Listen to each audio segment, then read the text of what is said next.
Magandang araw mga katokers, mga katokis, mga katoshis. Welcome na po sa ating panibagong vlog dito sa Talking Toshi Sports. Alright, diretso na tayo dito sa ating reaction analysis dito sa naging Game 2 set of semifinals matches between ROS TNT SMB Barangay Ginebra. Unahin na muna natin itong first game ang Ginebra at San Miguel. Unahin na natin sila. Nanalo ang San Miguel 100 to 83 if I'm not mistaken with the score, pero malaki ang lamang, 23 points ang pinakamalaking lamang ng San Miguel. At bakit sila nanalo? Tingnan natin ang ilan sa mga stats, sa 3-point field goals lamang sila 44% versus only 39% for Barangay Ginebra. And natupad din yung hiniling ko. Finally, Marshall Lassiter exploded for how many points? 16 points. Okay? 80% from the field. Okay? Or from the 3-point area, I should say. 3-point area yan. Okay? So, gumawa ng puntos.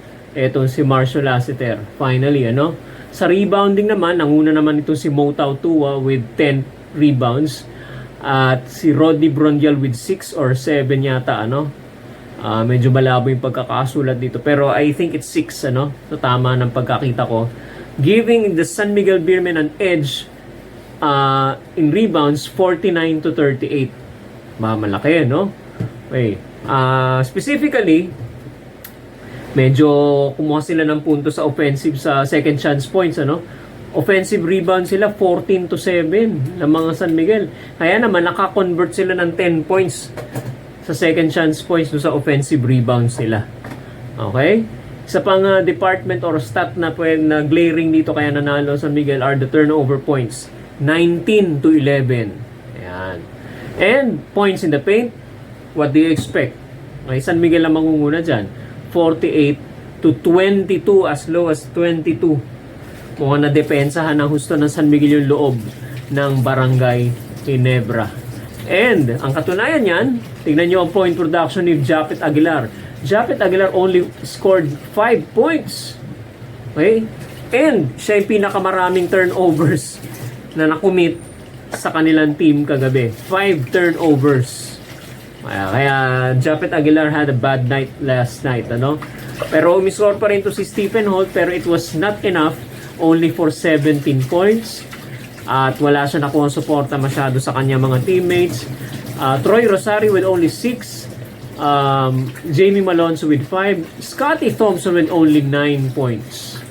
Ayan, Okay, kaya iyan ang isa sa mga rason, kung bakit natalo ang Barangay Ginebra. It's because of the defense of the Beermen inside. Okay? Kaya yan, So, Junmar Fajardo naglaro pero 18 minutes lang. Minanage si Coach Leo kasi naman mahirap pilitin itong si Junmar pagka mayroong injury na ganyan. Baka mas lalong lumala. Iniupo na lang niya.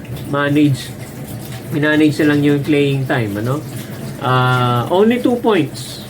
Okay? Understandable naman. Hindi naman naglaro si Junmar masyado. Tsaka may iniinda yan. Tsaka may Gilas player yan. Price Gilas player yan. So kung ipipilit nyo yan, hindi lang yung laro niya as a player of the San Miguel Beermen na maapektuhan, kundi pati yung Gilas stint niya.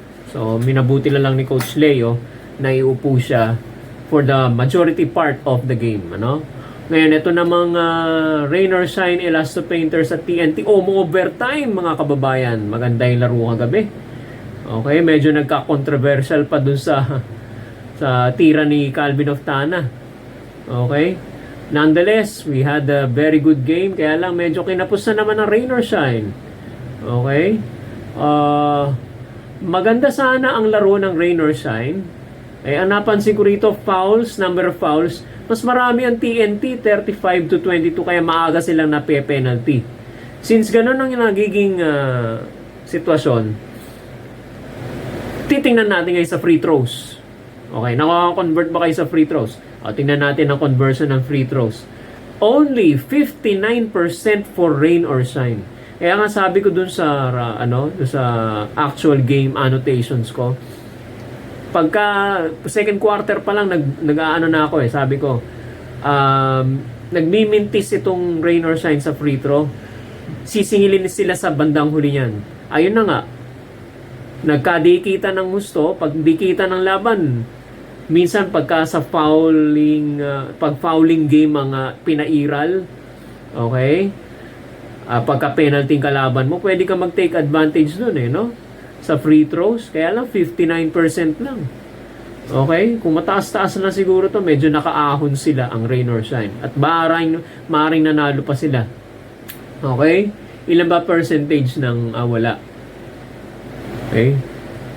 Walang percentage free throw ang Pero napakababa nito, 59%. Okay? Sa fast break points naman, okay naman ang rain or shine. 18 to 12. Okay? 18 to 12. Kaya lang, nadepensahan sila na masyado naman, tingnan natin ang depensa ng TNT. Okay? Sa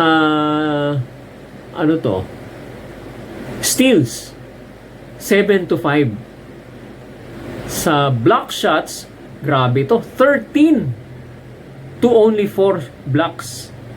Okay? So maraming blanka itong TNT. Okay?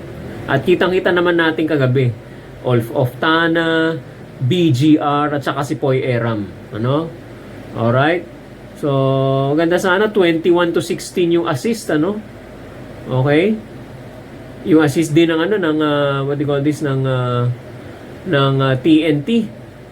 Okay? 21 to 16. Maganda yung pasahan nila. Okay? At hindi napigilan yun ng rain or shine. Okay? Sa pangunguna nito si Jordan Heading. Jordan Heading elected to pass more than to score. Okay? Although naka-score din naman siya, kaya lang siya ang leading assist man sa buong game, I think with 11, kung di ako nagkakamali. Alright? So, yan ang mga departments or stats, na maring tignan ng mga teams, ng final four teams natin sa semifinals ngayong game 3. Okay? Baliktad naman ang schedule. San Miguel, Ginebra 7:30. Sa first game naman 5 o'clock ang rain or shine at TNT. Balita ko, RR Pugoy will be a doubtful starter. Medyo masakit pa yung hamstring niya. Okay, so titingnan natin kung ilalaro ni Coach Chot Reyes o maglalaro si Pugoy. Well, pagka hindi maglalaro si Pugoy, ay kailangan gumawa ng plano si Coach Yeng Giao na i-take advantage niya itong pagkawala nitong si RR Pugoy.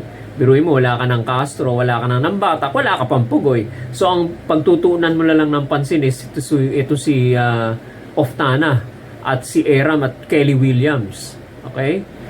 Yun lang ang medyo capable of producing. Although yung iba pwede naman, pero yung heavy scoring, Oftana na yan. Tingnan niyo naman, 39 to si Oftana. Okay? So, yan po ang mga departments na pwedeng i-dwell on ng mga teams natin sa semifinals. Hanggang dito na naman po mga kabayan. Muna, pansamantala tayo magpapaalam at sa mga bagong pasok, huwag po kanyong kalimutan mag-subscribe sa ating YouTube channel, Talking Toshi Sports. Ilike nyo ating video mga kababayan at ilagay nyo po ang mga comments niyo dyan sa ibaba ng video at babasahin po natin yan mga kababayan. Maraming salamat po. Hanggang sa muli po. Paalam. Thank you.